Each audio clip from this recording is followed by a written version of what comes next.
For the longest time, I wasn't interested in playing roguelikes. And I want to say it was because I gave a game called Rogue Legacy a shot when I first got my computer like a decade ago. I thought it was boring and I didn't understand how I was supposed to progress and the game was too hard. So basically, I was a young stupid kid who didn't know how to play a roguelike. After I gave up on Rogue Legacy, I don't think I touched a single one until the beginning of this year. I was just scrolling through Game Pass's offerings looking for something to play with my best friend when I came across this colorful looking icon called RoboQuest. It was co-op and that's all I needed to see, so we jumped in and...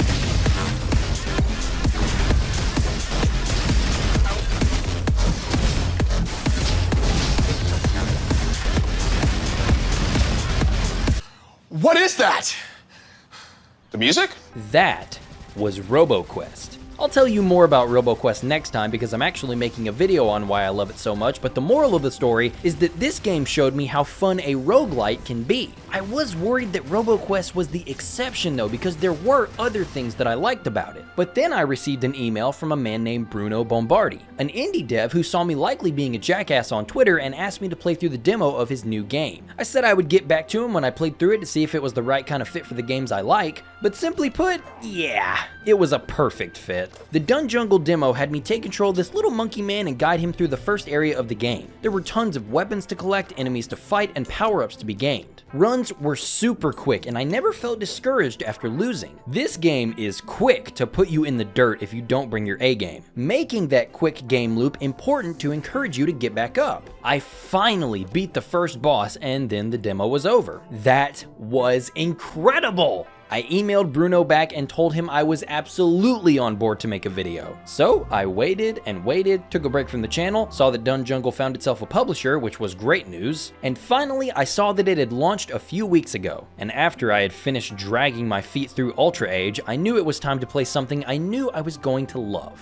And that something had just released. One of this game's best attributes are its surprises. Surprises in the types of builds you can make, the types of enemies you encounter, the weapons you come across, the bosses you fight. It's all a really fun journey, and I will be spoiling a lot of it, so I'll tell you right now, if you want to be dazzled by the smooth combat, the intense labyrinths, and the hard as fuck bosses, then stop watching the video now because I want to cover a lot of it. The game isn't very expensive. You're not going to be banging on the door to play this thing because it's only $10, which is well worth the price tag if you ask me. You can even try the demo for free if you need convincing like I did. You will not be disappointed if you're into fast-paced games that can be tough if you're not up for the challenge. But if you're ready to see what Dunjungle has to offer you, let's swing in.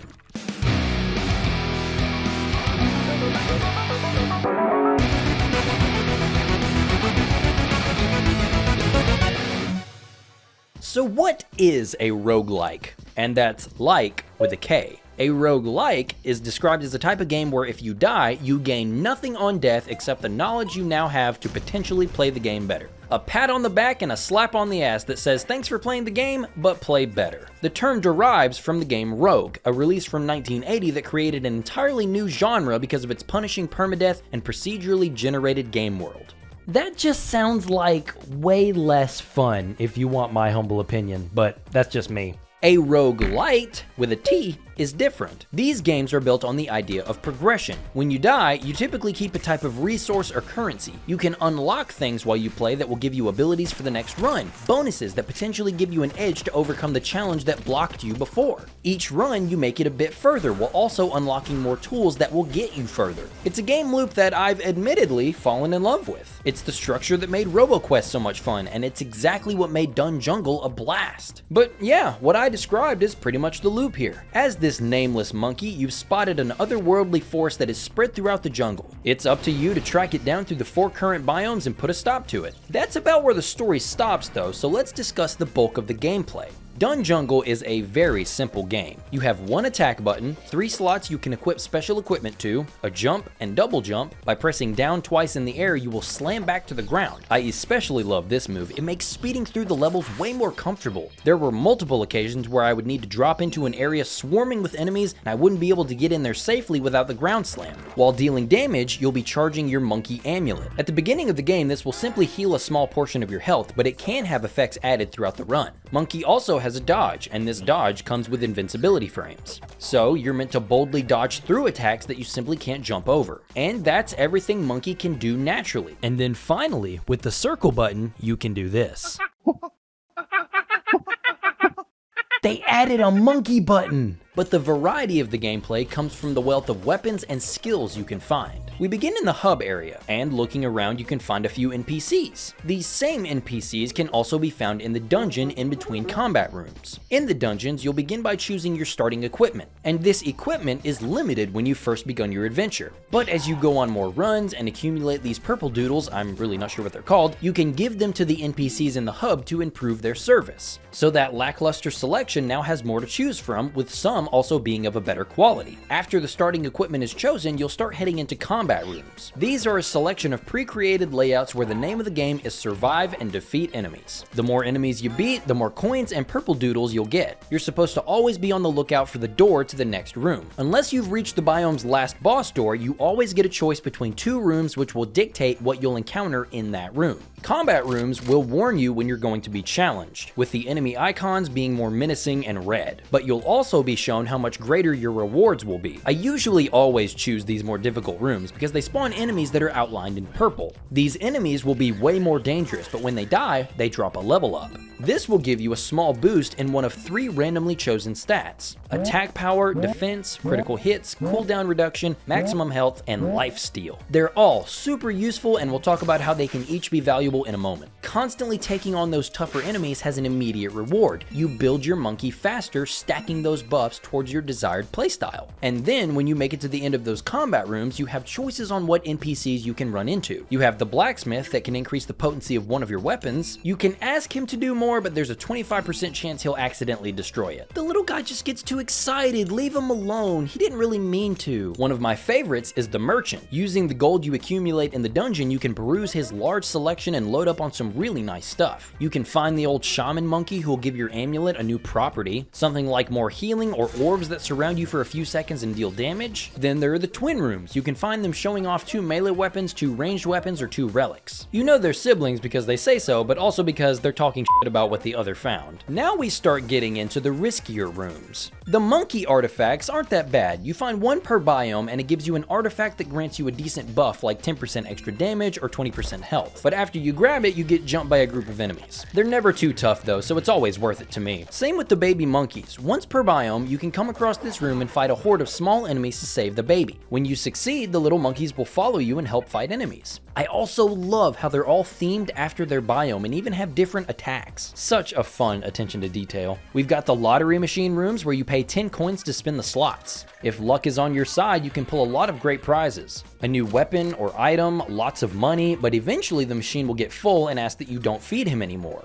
But you can still feed him. You don't get anything else for feeding him, so it's kind of just a whatever type thing. But if you keep going, you make him mad and he starts shooting your coins back at you. And I was reckless enough to have him shoot all the money I gave him back at me just for an achievement. The snake makes a deal with you. If you ingest his venom, you'll take a large handicap like limited sight until you kill a certain number of enemies, or taking damage every time you use a secondary skill until you kill a certain number of enemies. But in return, you get a rare relic that can totally be worth it. Then there are the sacred fires. If you light this fire, you'll take on a handicap. Similar to the snake, except higher tier rewards have a better chance of dropping in the next area. Most of the handicaps aren't that severe. Enemies may be buffed a bit or something of that sort. But the worst one is the ethereal entity that can haunt you. If you take the sacrifice, you can be exploring and then you'll get a warning that will say, "A terrible chill makes your fur stand on end." This means it's time to get the f out. Eventually, you'll run into this huge, slow-moving ghost, and you can attack it. The prompt even specifies that you can kill it. But unless you get the god build, that's not happening. Fighting this guy is not an option. He moves through walls and is larger than most of the narrow passages you run through, and dodge rolling through him is not gonna work. He's too big and you will take damage. This one is hit or miss for me. This thing is so intense that I often don't make the sacrifice unless I feel really confident in my build. Speaking of, let's talk about the combat sandbox. I don't think it'd be interesting for me to sit here and tell you about every weapon, skill, and relic in the game. So instead, I'm going to break it down by build. I'm going to take you through my best runs and explain the equipment I found that created a winning combination. I think I can also better illustrate the game's magic if I show you the process this way too. My very first run was going pretty well. I made it decently far until I bumped into a certain annoying ghost. But unfortunately, I was just getting a feel for my toolkit. I had so many runs before I finally beat normal mode. Runs where I had a little bit of everything going on from the looks of it. Claws, an energy weapon, a summon, and a ranged weapon?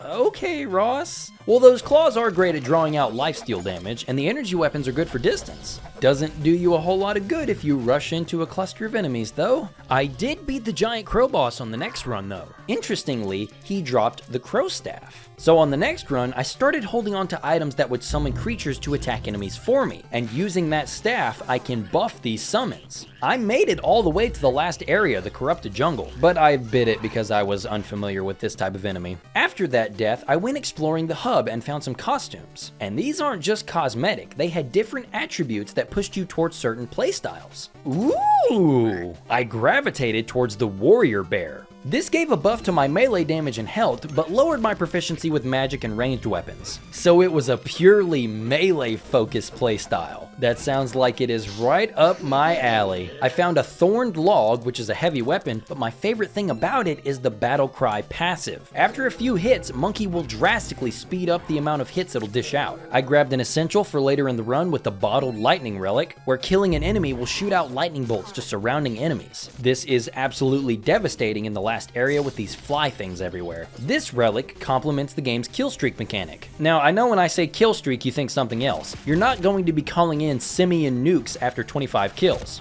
but your stats will be getting a bonus. As long as you can keep the kills coming and not take damage, you'll gradually increase your attack damage, movement speed, and cooldown reduction. With melee builds specifically, it's exhilarating to keep that number climbing. The first boss, King Froggus, man, I had such a terrible time with him at first. All of the bosses in this game are really well designed, but King Froggus in particular really teaches you that you have to keep your eyes on every corner of the screen. But for killing King Froggus, I grabbed the Overcharged 8 pendant that gives me 20% damage when my amulet is charged. There are plenty of modifiers to put on your weapons and items. Ice will slow the movement of enemies, fire will deal constant damage over time, lightning will paralyze enemies in place for a short time, speed will increase the ability speed, which I never really saw a difference in after I equipped it to my stuff. I saw more results in my favorite modifier, Shadow. This has a 40% chance to activate the ability twice. So if I put it on my thorned log, it won't matter if it's slow 40% of the time because it'll hit twice. And if I combine this with the Wild Cry buff I got at the beginning of the run, which increases my attack speed for a few seconds, I can lay a barrage of hits on enemies in a short time. And if I'm hitting for massive damage a few times every second, I'm getting a small part of every hit back as health thanks to the level ups I've put into lifesteal. I could go on, but this run was really just about pushing my melee hits as far as they could go. This also included grabbing items that have a chance to spawn spinning knives around me or inflict burns on my targets. Thanks to all of this, eventually I made it to the final boss and put a stop to the rampaging energy corrupting the jungle. It felt good to be an unstoppable melee machine that got its health back for rampaging. Everyone is happy now and...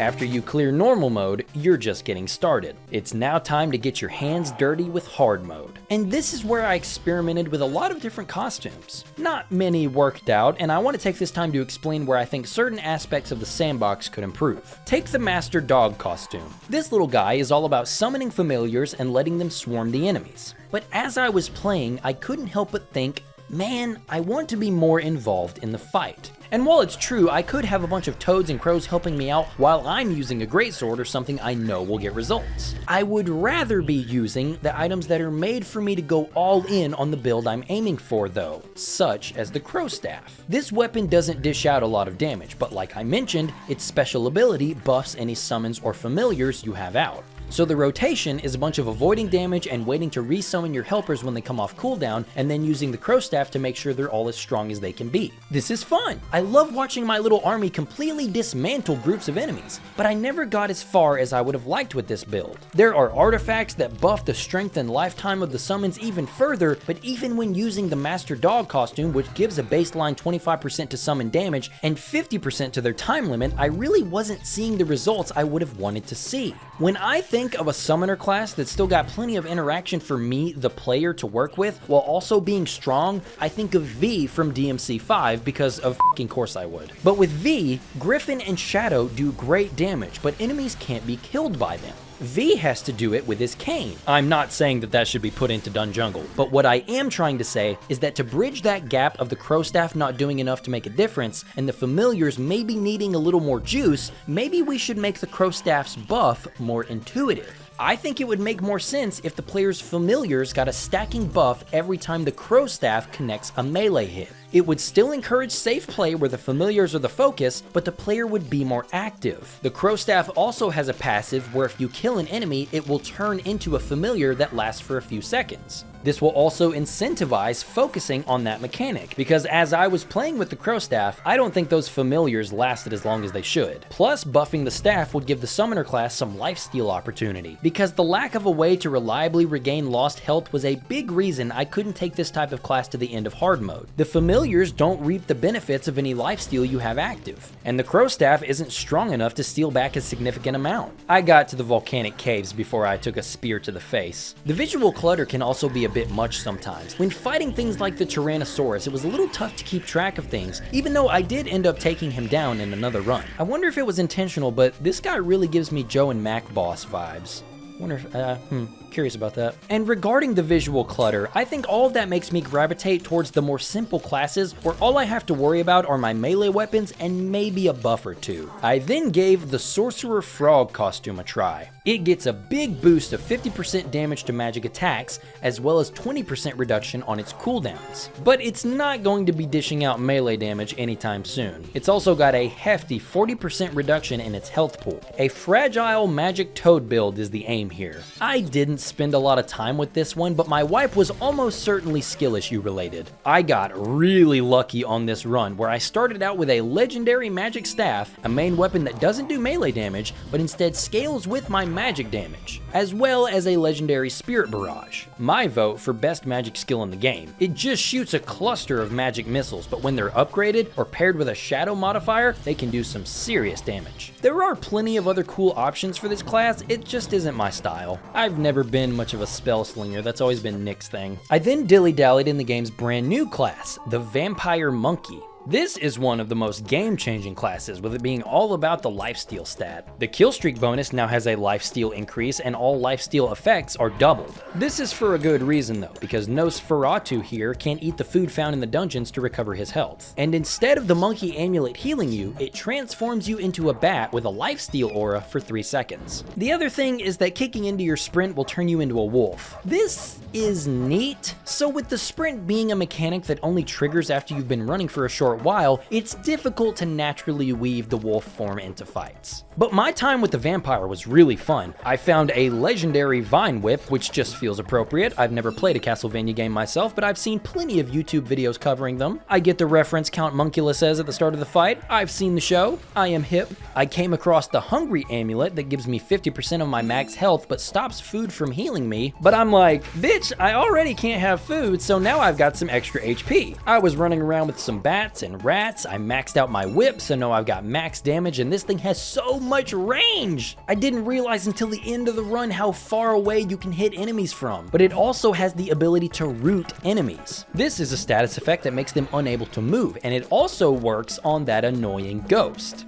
It took a while, and it was slightly nerve-wracking, but eventually he died. This run was going so well. I was cruising through every area, whipping every enemy I saw. I might take a good lick here or there, but it doesn't matter because after the next fight, I'll have recovered my health completely thanks to my cracked lifesteal. But I choked on the final boss. I took too many hits and let my health get too low. I couldn't siphon it back in time before I rolled the wrong way and got caught by his crystal shockwave. Hard mode calls for something a little more solid. The Dino Berserker would not have been my first guess for what I would end up beating hard mode with, but here we are. So with this costume, the monkey can't use his ape amulet or other weapons. Where those weapons and items would drop, we now get food drops. The only thing he can do is strict old school prehistoric ass beatdowns. The dodge roll isn't even available. None of that sissy dodging shit here, which is a problem in some scenarios. It is instead replaced with a roar, which blocks 60% of the damage and then gives it back multiplied.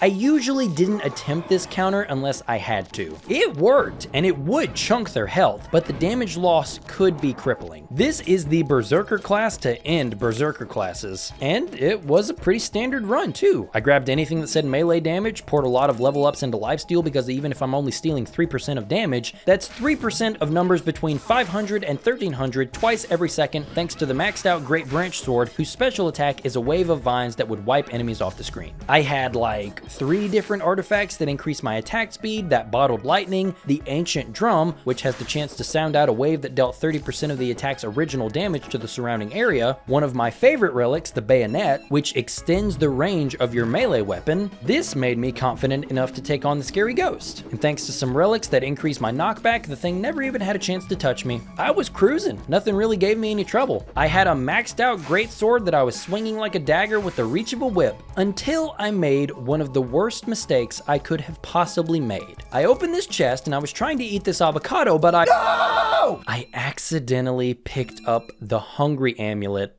the amulet that stops food from healing me. This costume already stops the amulet from healing me, so I could have very well just messed up everything! I couldn't just give up though. I kept going and made it to the last fight. The final boss was still no joke though. I got to the last phase and I was doing all I could just to stay alive, only to make one wrong jump. Oh, thank God I bought the revive from the monkey doctor in the hub. It would have been all over if I hadn't. Then the credits roll, only for the next difficulty to be unlocked, extra hard mode. I won't waste your time by giving away all the details of this mode. I feel like I've made my point with a lot of why I like this game anyway. But extra hard mode is still very much worth going through. I will say that the restart button in the menu should have an "Are you sure?" confirmation before it takes you back to the hub. I say this for no particular reason, certainly not as someone who was at the corrupted jungle and wanted to adjust some settings but prematurely tapped the X button and had my run wiped away from me. That would just be silly. Extra hard mode is the ultimate challenge, but I did take it down in the same way I took down the other 2 difficulties. A big sword, lots of lifesteal, and melee buffs out the wazoo. The game is still in early access, so it's a given that it's still going to receive changes to things like this. I would say that my experience with classes like the Summoner, and to a lesser extent the Magician, felt like they didn't have the same longevity as the Warrior and Berserker. I enjoy playing those classes a lot, but it felt like more of a struggle with the more ranged focused costumes. But that's really where the criticism ends for me. I fell in love after playing that demo, and this early access release has only cemented this as one of my favorite indie games I've ever played. The music is really bouncy and worthy of some head bops. My favorite theme has to be the volcanic caverns. The visuals are so charming it hurts. When the little baby monkeys dance and screech at me, my heart melts. The aesthetic reminds me of a Game Boy Advance game, and that is just a gateway right to my nostalgia. If you are at all curious about Dunjungle, I would highly recommend you pick it up and give it a go. It's only $10, and Steam says I put 15.5 hours into the game after I finished extra hard. So I would say the time spent is well worth the price tag. But as a special treat, I figured I would get Bruno on to say a couple words about his game, so he's actually here right now. So Bruno, if you would come on over. Bruno's not actually here, but I would have loved to have been able to get Mr. Bombardi on a call and pick his brain about Dunjungle, but he did tell me I could send him some Discord messages and he would get to them when he could. So to cap this video off, let's take a look at the questions that I asked him and his very, very fun answers. What was Dunjungle's biggest inspiration as far as other games go? Dead Cells was the main inspiration. I was playing it when I started fooling around with making my own roguelite, which after some time shaped into Dunjungle. What was the most difficult part about making Dunjungle? I'd say doing it mostly alone, having to put on many hats. But at the same time, this also made it a huge learning experience. What is a genre of game that you really want to make a game in? Like, what is your dream game? If I had unlimited budget and or time, I would really want to make something similar to Dark Souls. The first one is my favorite. I especially love how the whole map is interconnected. Castlevania or Metroid? Castlevania. You can probably see that in Dunjungle. Sonic or Shadow? Sonic. But better yet, Knuckles. How much of a game changer was it to acquire a publisher as an independent developer? It was pretty big, as it allowed me to go full-time into Dunjungle. Before that, I had to rely on my free time, and that made the progress very inconsistent. Not only that, but having them for guidance and setting some deadlines has brought much better organization into my work. What is your personal favorite genre of game? I always loved action platformers like Castlevania, Rockman, Ghouls and Ghosts. I love retro games and pixel art. For a more modern genre though, I'd say Souls-likes. What would you say to yourself if you could speak to a Bruno who is just now opening that Unity project for the first time?